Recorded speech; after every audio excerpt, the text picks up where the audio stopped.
High in the cold mountains of Colorado, where the wind never seems to sleep, stands the Stanley Hotel, built in 1909.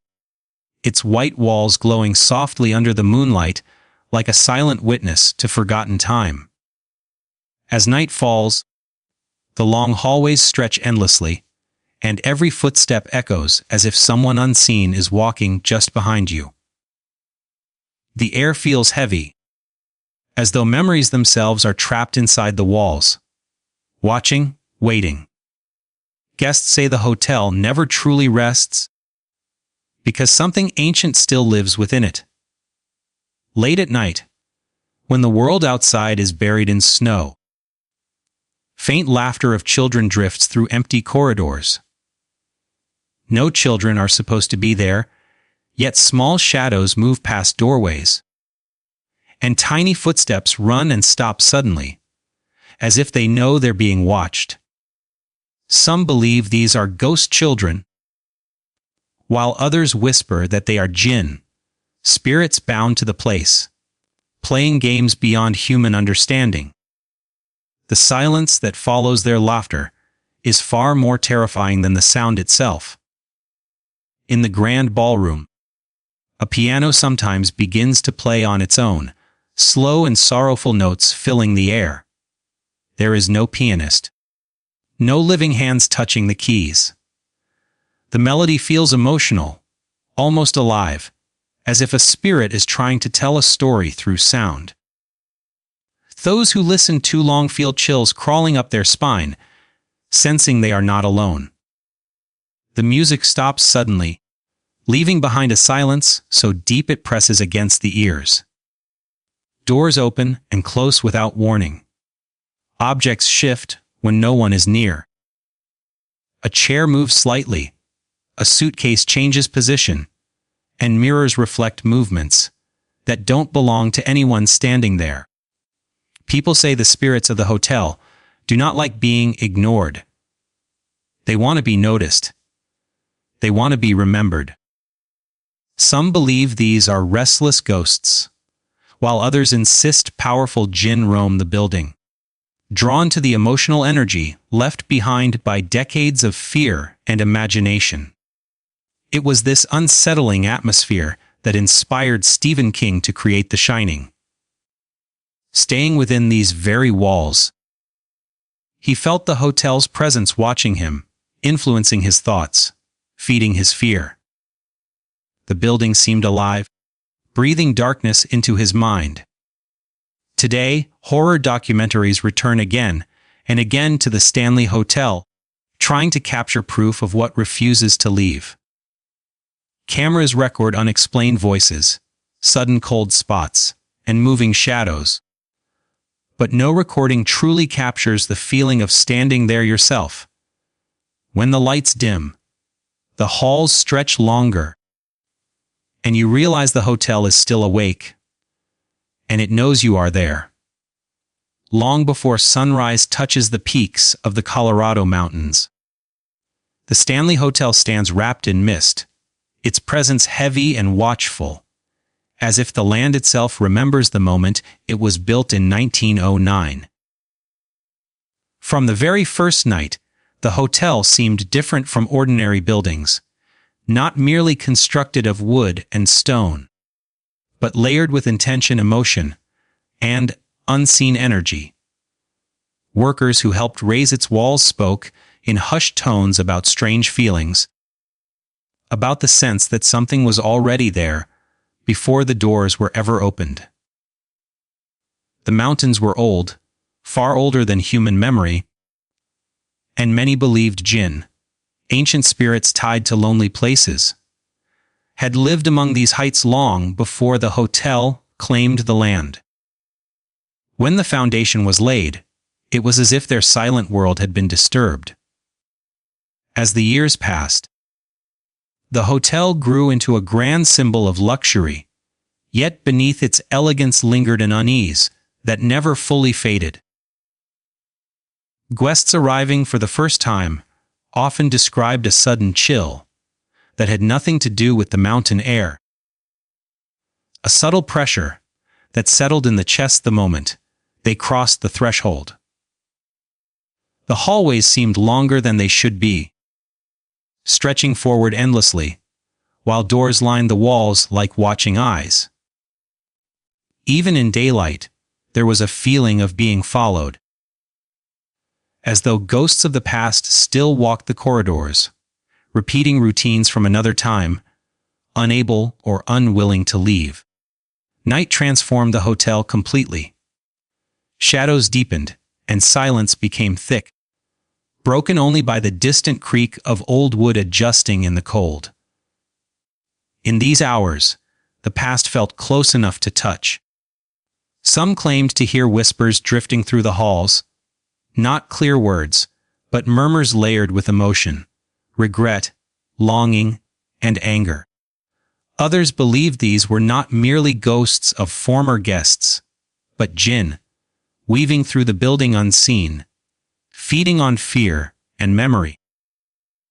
Their presence seemed to bend time itself, creating moments where the present and past overlapped, trapping anyone who listened too closely. The hotel's history carried its own weight, filled with stories of illness, isolation, and intense emotion. In an era when people stayed for weeks or months, strong feelings soaked into the walls, joy, despair, hope, and fear blending together. Over time, these emotions became something more, something alive. Objects seemed to remember who had touched them. Rooms held moods that changed without warning. One moment peaceful, the next unbearably tense. Guests often spoke of sudden waves of dread, as if invisible eyes were watching from every corner, waiting for a reaction. Continuity flowed through the years like an unbroken thread. Generation after generation reported the same sensations, the same unexplained experiences, even though they had never heard the stories before arriving. This repetition gave the hotel a life of its own, as if it remembered every footstep, every whispered prayer, every scream swallowed by the mountains. The spirits, whether ghosts or Jinn, did not fade with time.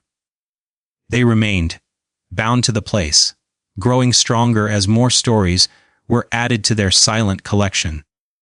The longer one stayed inside the Stanley Hotel, the harder it became to separate imagination from reality. Sleep felt shallow, dreams unnaturally vivid. Some woke in the middle of the night convinced someone was standing beside the bed, only to find the room empty, yet charged with an unmistakable presence. The building seemed to breathe, to listen, to respond.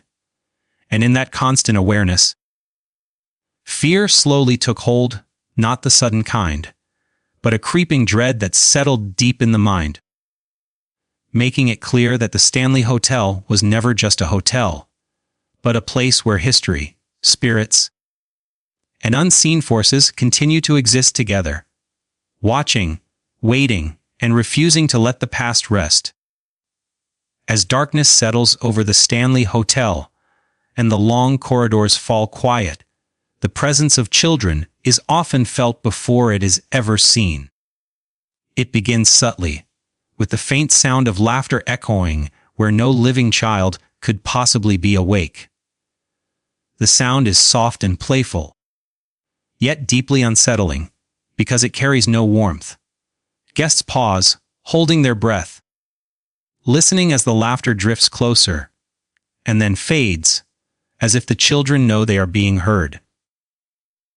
Some say these are ghost children, echoes of young souls from another time, while others believe they are Jinn, spirits who take the form of children to confuse and lure the living. Late at night, small footsteps tap gently along the floors, moving with a rhythm too light to belong to adults. The sound continues from one end of the hallway to the other, never rushing, never stopping, as though the unseen children are calmly playing a game only they understand. Doors at the end of corridors sometimes open slowly, just enough to reveal darkness beyond, and then close again without a sound. Those who witness this feel a growing tension, a sense that something innocent on the surface is hiding something far more dangerous beneath. People who stay long enough begin to notice patterns. The same rooms are often mentioned in different stories, told by guests separated by decades, yet describing nearly identical experiences. Children's voices calling names, asking questions, or giggling softly near the bed in the early hours of morning. The continuity of these encounters makes them impossible to dismiss as imagination.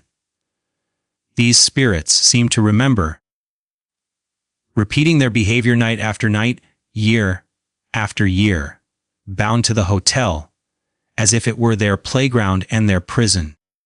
Some guests claim to have seen them. Small figures standing at the end of a hallway, holding hands, watching silently before disappearing in a blink. Others report seeing a child sitting on the stairs, head bowed, only to vanish when approached. The silence that follows is heavier than fear, because it feels intentional. As if the spirits are observing the reactions of the living, learning from them. Those who believe in Jinn say these beings feed on curiosity and emotion, growing stronger when acknowledged, weaker when ignored. Sleep becomes restless in the presence of these unseen children. Dreams blur into waking moments, and people awaken convinced someone has tugged at their blanket or brushed against their arm. Some wake to the sound of breathing that is not their own, light and quick, like that of a child standing close to the bed. The room feels colder then, the air thick with an unseen presence that refuses to leave. No matter how many lights are turned on, the feeling remains, watching from the corners. What makes these encounters truly terrifying is the absence of aggression. The children never scream or attack. They simply exist, repeating their games endlessly. This calmness creates a deeper fear, because it suggests purpose. The ghosts and Jinn are not lost, they are exactly where they want to be. Their laughter, their footsteps, and their appearances form a continuous loop, a cycle that never breaks, binding the present to the past. Over time, those who experience these encounters begin to understand that the Stanley Hotel does not reveal everything at once.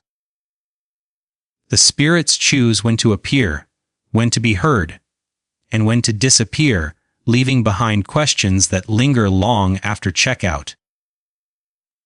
The memory of those small footsteps follows guests home, echoing in quiet moments, reminding them that somewhere in the mountains, the children are still playing, still watching, and still waiting for the next soul to listen. As the night deepens inside the Stanley Hotel, when even the bravest guests retreat into their rooms, the building begins to breathe in a different way, and that is when the piano is said to awaken. It never starts suddenly. First there is silence so complete it feels unnatural, pressing against the ears. Then, from somewhere far away, a single note drifts through the air, soft and trembling, as if played by hands that hesitate, remembering something painful. People stop mid-step, unsure whether they truly heard it, but before doubt can settle, another note follows, then another, forming a slow and sorrowful melody that moves through the corridors like a living presence. The piano music never feels random. It carries emotion, heavy and deliberate, as though the spirits behind it are trying to communicate. Guests describe the sound as old, not just in tone but in feeling, as if it belongs to another era entirely. Some believe it is the ghost of a former musician, forever bound to the hotel, replaying the same unfinished song night after night. Others whisper that Jinn, known for their ability to manipulate sound and space, use the piano as a tool, drawing attention, guiding fear gently, but firmly into the hearts of those who listen. What makes the music truly unsettling is its awareness. It seems to respond to presence.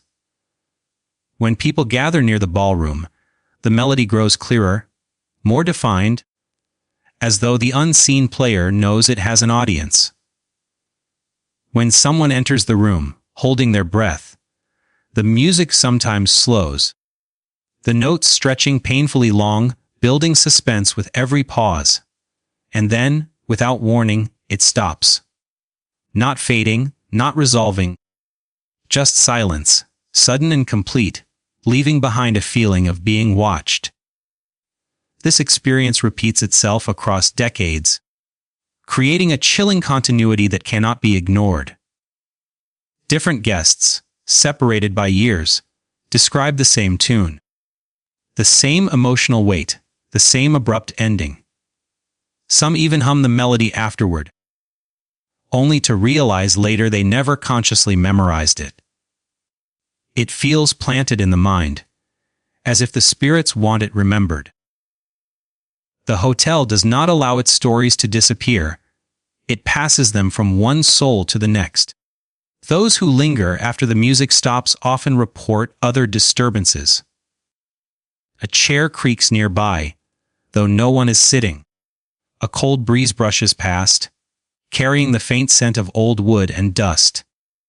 Shadows shift near the piano, stretching unnaturally along the walls. People claim to see reflections moving where no bodies stand. In these moments, fear is no longer sharp and sudden. It becomes slow and consuming, wrapping around the senses. The idea that something unseen is sharing the room becomes impossible to escape. Believers in Jinn say, these spirits thrive on atmosphere and emotion, and the piano is their perfect instrument. Through sound, they shape the mood, bending time so the present dissolves into the past. For a few haunting minutes, guests feel removed from reality, trapped in a space where the living and the dead coexist. The music acts as a bridge, connecting worlds that were never meant to touch.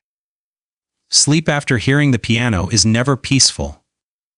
The melody returns in dreams, repeating endlessly, sometimes accompanied by the feeling of fingers brushing piano keys just out of sight. People wake with their hearts racing, convinced the song is still playing somewhere in the hotel. Even in daylight, the memory lingers, echoing in the mind, creating a sense that the spirits have left a mark. The piano does not play every night, and that unpredictability deepens the terror. It chooses its moments carefully, waiting for silence, waiting for vulnerability. And when the music begins again, slow and deliberate, it reminds everyone inside the Stanley Hotel that they are never truly alone, that something unseen is always listening, always ready to play again. Inside the Stanley Hotel, the most disturbing moments are not announced by sound or shadow, but by movement, quiet, deliberate, and impossible to explain. Objects never seem to stay exactly where they were left. A suitcase placed carefully against the wall is found later turned at a different angle. A chair that was pushed beneath a table slowly inches backward when no one is watching. These changes are subtle enough to be questioned, yet clear enough to plant doubt deep in the mind.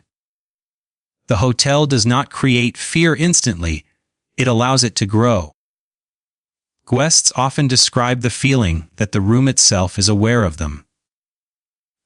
The longer they stay, the more noticeable the disturbances become, as if something unseen is learning their habits.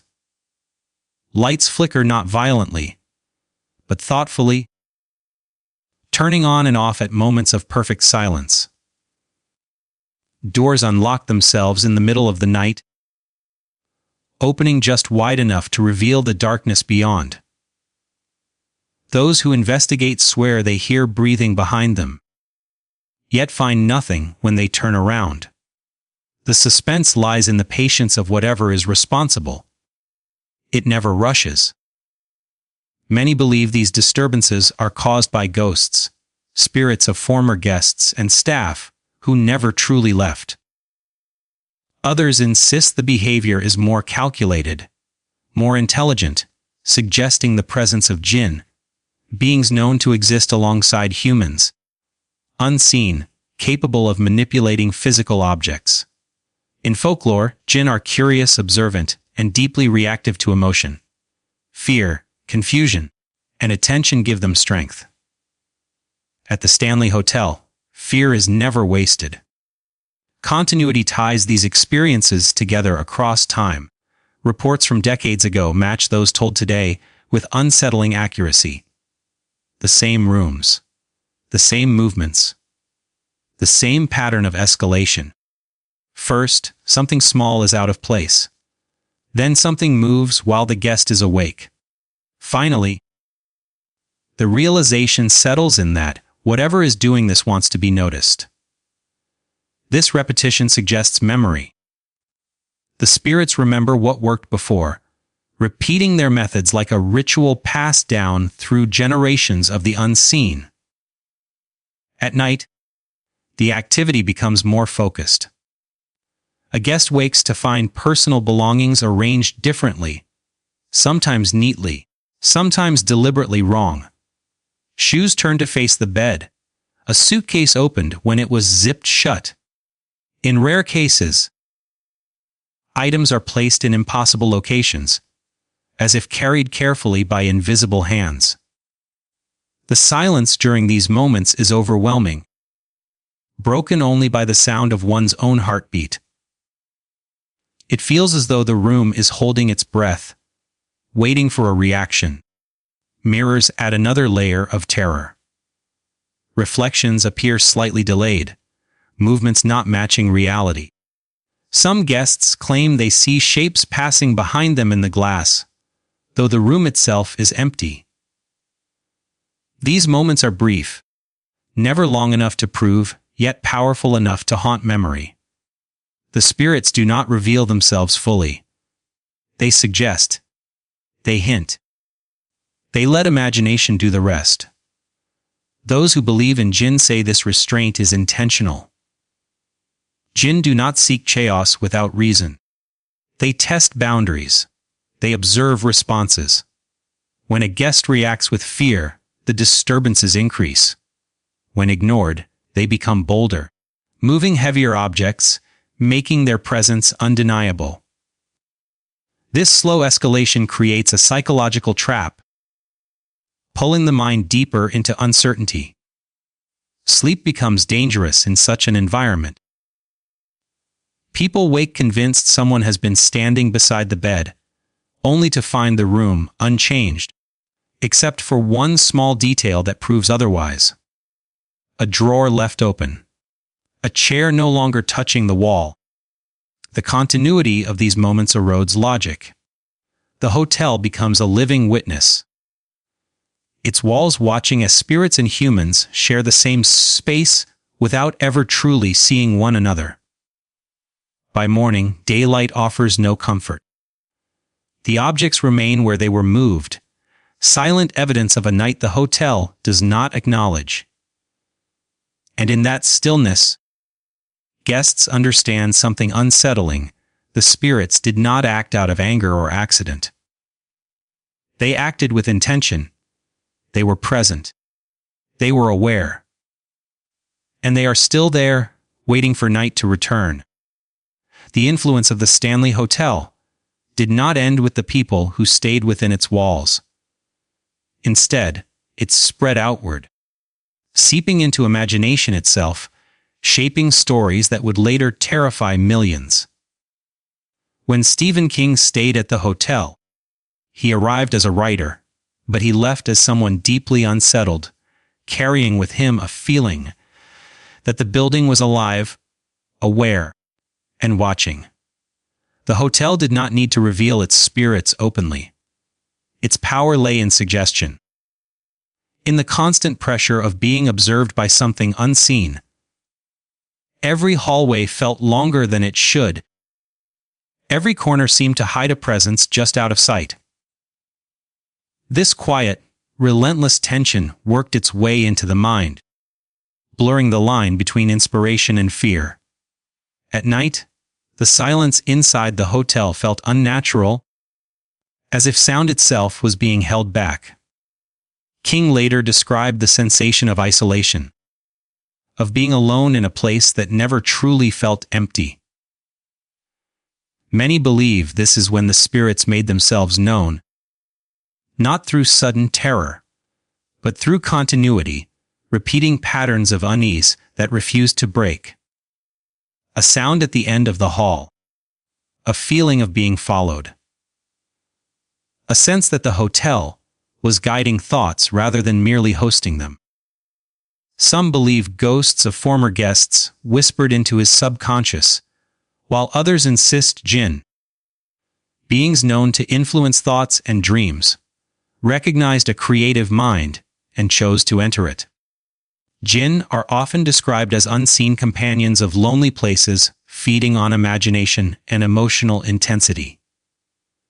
The Stanley Hotel.